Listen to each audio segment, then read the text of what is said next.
पहले तो मैं कह दूं कि जवान के लिए शाहरुख खान को मेरा सैल्यूट है।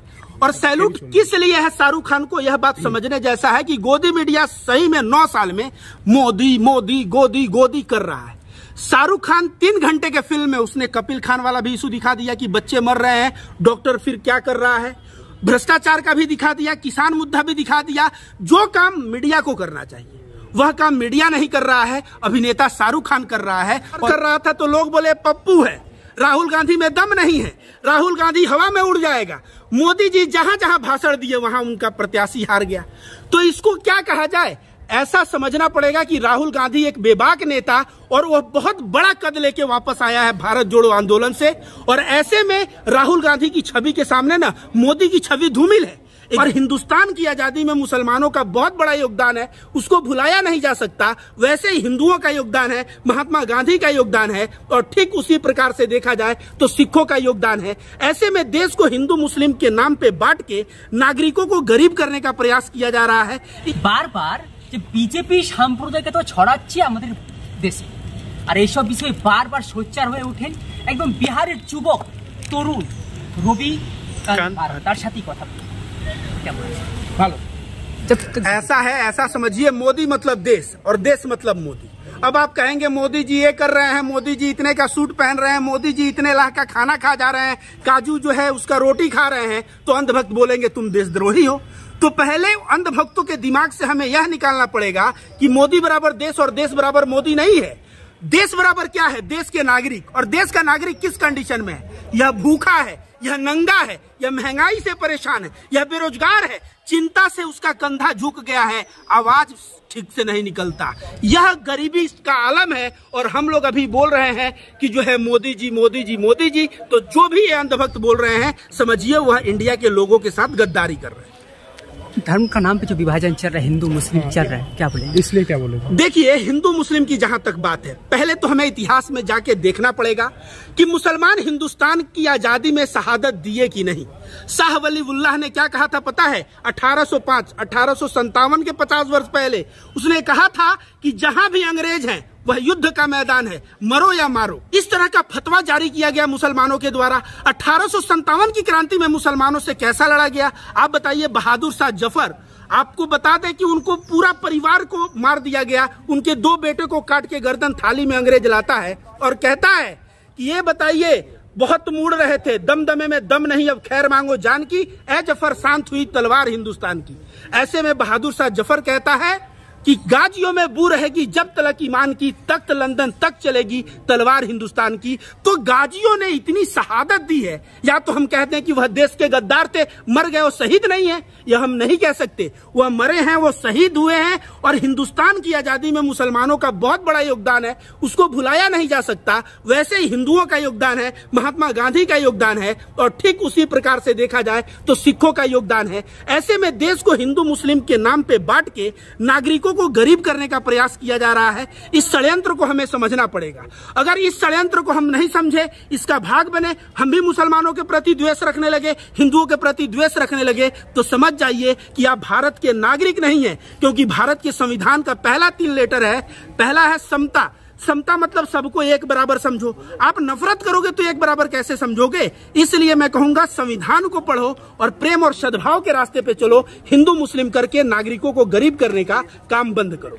INDI जो चोट है, इसका जो मुख है, अभी राहुल गांधी लड़ाई कर पाएगा मोदी से, क्या कहना है? कर्नाटका में जब राहुल गांधी प्रचार कर रहा था तो लोग बोले पप्पू है, राहुल गांधी में दम नहीं है, राहुल गांधी हवा में उड़ जाएगा। मोदी जी जहां जहां भाषण दिए वहां उनका प्रत्याशी हार गया। तो इसको क्या कहा जाए, ऐसा समझना पड़ेगा कि राहुल गांधी एक बेबाक नेता और वह बहुत बड़ा कद लेके वापस आया है भारत जोड़ो आंदोलन से। और ऐसे में राहुल गांधी की छवि के सामने ना मोदी की छवि धूमिल है। एग्जाम्पल बता दे, तमाम न्यूज वाले ट्विटर पे उन्होंने बोला पीएम कौन, राहुल या मोदी। मोदी को 40%, राहुल को 60%। शर्म भी आ रहा है उनको। एक तो सुरेश चौहाड़के है, सुरेश चौहाड़के ने भी ऐसा सर्वे कर दिया और लोगों ने राहुल गांधी को वोट कर दिया, तो बेचारा वो भी परेशान हो गया। तो देश का मूड जो है ना, अब जो है मोदी जी से उब गया है। क्योंकि लोग देख लिए हैं, हिंदू मुस्लिम दंगे फसाद करके भी देख लिए, कोई फायदा नहीं है। अब लोग समझदार हो गए हैं और लोग अपने बच्चे के लिए और अपने लिए सोचना शुरू कर दिया। G20 का जो सम्मेलन हुआ है वो पे बाइडेन भी था, लेकिन बाइडेन यहाँ से मोदी से हाथ मिलाकर जाने के बाद दूसरा बात बोल रहे जो हम भारत के साथ बंद तो नहीं करेंगे, चीन को सपोर्ट करेंगे, क्या बोलेंगे इसमें? देखिए, वो मैं पूरा बात पहले बता दूं। अमेरिका में सबसे ऊपर रखा जाता है सिविल सोसाइटी, मतलब नागरिक सबसे पहले। बाइडेन को यहाँ पे जब आया तो जो है फ्रीडम ऑफ स्पीच, जो प्रेस है ना, प्रेस को बोला गया कि भैया तुम, अमेरिका का प्रेस अपने राष्ट्रपति का भाषण भारत में लेगा, प्रेस कॉन्फ्रेंस करेगा, नहीं करने दिया गया। वियतनाम में जाके उसने बोला कि मैं मोदी को 3 चीजें पे बोला हूं। पहले, नागरिक से भरा हुआ एक समाज बनाइए, दूसरा, मानव अधिकार का सम्मान करिए, और तीसरा, प्रेस का फ्रीडम पे ध्यान दीजिए। इन मुद्दों पे बात हुआ है, और प्रेस का फ्रीडम ऐसा दबाया जा रहा है कि अमेरिका के भी जर्नलिस्ट भारत में आके अपने ही राष्ट्रपति का वो जो है इंटरव्यू नहीं कर पाते हैं। तो पूरा दुनिया में डंका बज रहा है कि भारत में प्रेस को दबा दिया गया है, मानव अधिकारों का हनन हो रहा है, तथा भारत में जो सिविल सोसाइटी है वह बहुत खराब हो चुका है। और इसलिए बाइडेन जो है ना, जगह जगह से जाके हमें यह संदेश दे रहा है कि मोदी को मैंने यह पाठ पढ़ाया। यह भारत के लिए शर्म की बात है। देखिए, G20 के बारे में आप लोग बात करेंगे तो पहले मैं बता दूं कि G20 केवल भारत में ही नहीं हुआ, बहुत जगह हुआ, यहां तक कि अफ्रीका में भी होने वाला है। अब भारत अलग बात है कि वो प्रचार का मुद्दा बना लिया कि डंका बज रहा है तो विश्व गुरु बनेगा।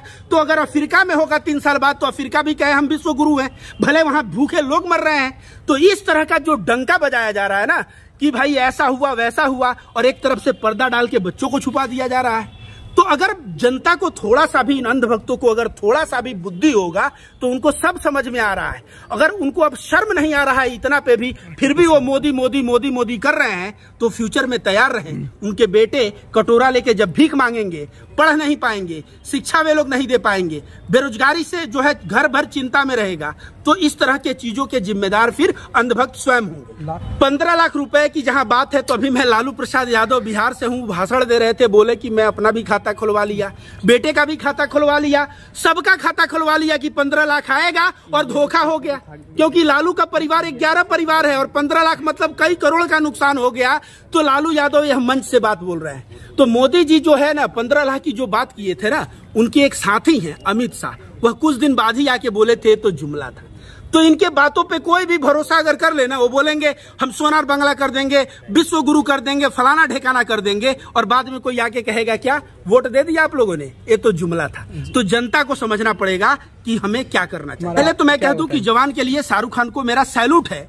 और सैल्यूट किस लिए है शाहरुख खान को, यह बात समझने जैसा है कि गोदी मीडिया सही में 9 साल में मोदी मोदी गोदी गोदी कर रहा है। शाहरुख खान 3 घंटे के फिल्म में उसने कपिल खान वाला भी इशू दिखा दिया कि बच्चे मर रहे हैं, डॉक्टर फिर क्या कर रहा है, भ्रष्टाचार का भी दिखा दिया, किसान मुद्दा भी दिखा दिया।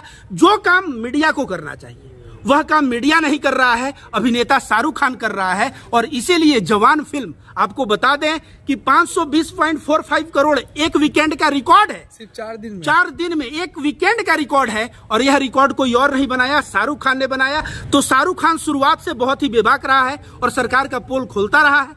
अब देख रहे हैं कि कंगना, अब देख रहे हैं अनुपम खेर, जो ये अव्वल दर्जे के अंधभक्त थे। कश्मीर फाइल्स में हिंदू मुस्लिम अनुपम खेर में वो टकला ने बहुत किया, आज कह रहा है शाहरुख खान का मैं बहुत बड़ा फैन हूं। कंगना अंधभक्तों की दीदी और शाहरुख है अंधभक्तों का जीजा। अब कंगना बोल रही है शाहरुख बॉलीवुड का भगवान है। अब अंधभक्त विरोध कर रहे हैं कि जवान बाइकॉट, जवान बाइकॉट। अब उनकी दीदी बोल रही है शाहरुख खान भगवान है। तो अंधभक्तों की स्थिति क्या है जानते हैं? एक बीमारी है जिसको पाइल्स कहा जाता है, बवासीर हो जाता है। तो लोग पूछते हैं आपको क्या हुआ है, तो लोग बता नहीं पाते, वो छुपाते हैं मुंह।